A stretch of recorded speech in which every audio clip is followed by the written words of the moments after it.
Well, the last thing anyone wants to deal with at the start of an overseas trip is a rental car crash. And that's exactly what happened to a Sandy couple. They say that they bought a travel insurance policy that covers rental car damages, but when it refused to help with a $2,000 repair bill, they decided to get Gephardt.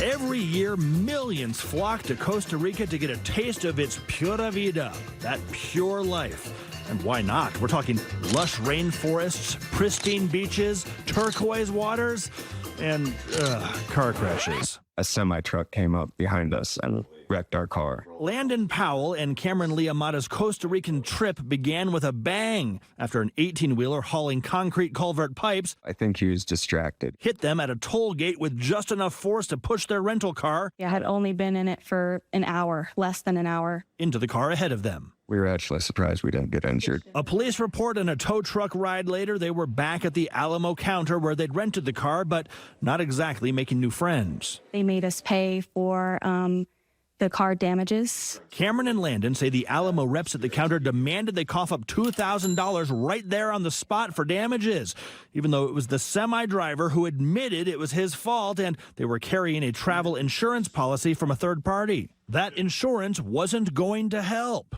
Why? As the driver of the vehicle at the time of the accident was not a driver listed on the rental agreement, no benefits are payable for your claim. Now, wait a second. Landon was in the driver's seat, and you can clearly see here he's listed as the driver on the Alamo reservation. So what's going on? Well, it turns out a switch happened when they paid for that rental car at the Alamo counter. And I told Cameron, just go in and pay for the car. Apparently, when Cameron swiped her card, it somehow also swiped Landon's name from the paperwork.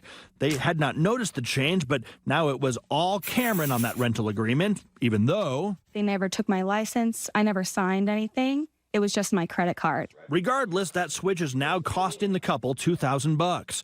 And with all of their attempts to ask Alamo to try and fix the problem going nowhere, If they're finding teeny tiny loopholes in paperwork over nothing, like they decided it was time to call the KSL investigators. So this time we reached out to Alamo's parent company, Enterprise Mobility, on Cameron and Landon's behalf. We asked, is it typical for you to force customers to pay for damage right there on the spot before you let them leave? Also, how did Landon's name mysteriously disappear from the rental agreement? Just like that, that weird switcheroo, unswitcherooed.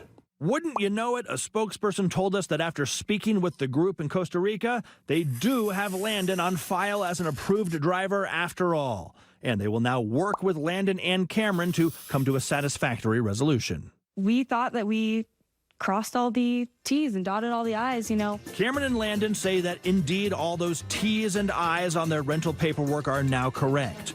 And Alamo has helped them resubmit their claim to their travel insurance provider, which is now reviewing it. As for having to pay on the spot, Enterprise Mobility told us customers are financially responsible for damage or theft that occurs during a rental transaction, regardless of fault or negligence, just as if they owned the rental vehicle themselves. If you got a problem you can't solve, give me a shot at the number 385-707-6153, or you can email me, Matt@ksl.com. All right, Matt, thank you. Wow.